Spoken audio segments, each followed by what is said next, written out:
direct है का भालू पहली कर ले नमस्कार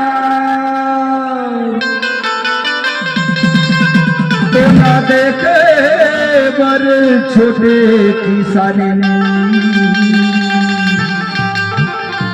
खोला के आपन दुआर खोला के आपन दुआर छोटे किसानी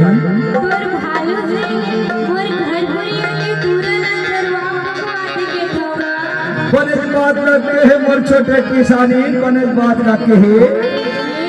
पाठ दो भालू उठना बे कैसे करते खसरा भालू रे छोटे किसानी के दूर में आके सरबावत है रे कहा हरी लाठी रे चल छोटे किसानी के दूर में आके ठोक नीचे से ऊपर से अकल से बगल से आगे से पीछे से फूक और गैरी दुश्मन के ऊपर में जाके थूक ये छोटे किसानी कैसे बने लागी सो कर लेना मोर भालू के ना चलते हैं देख लेना वो खड़ा हो जा मोर भालू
देखैया बजावत है ताली पावतरी तोर रुपया पर से हमारे आगे हे दिवाली हमारे आगे हे दिवाली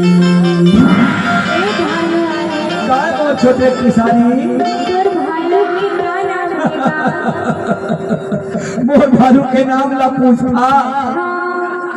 पार्टी कैसे करते भालू मोर भालू के नाम है समारू पीता है साला बहुत दारू एक ससुराल है हमारू खाता है पहाड़ी आलू तब कहता है काला भालू हे भालू तैयार हो जा छोटे किसान के दूरा मां खड़ा हो जा मोर भालू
किसानी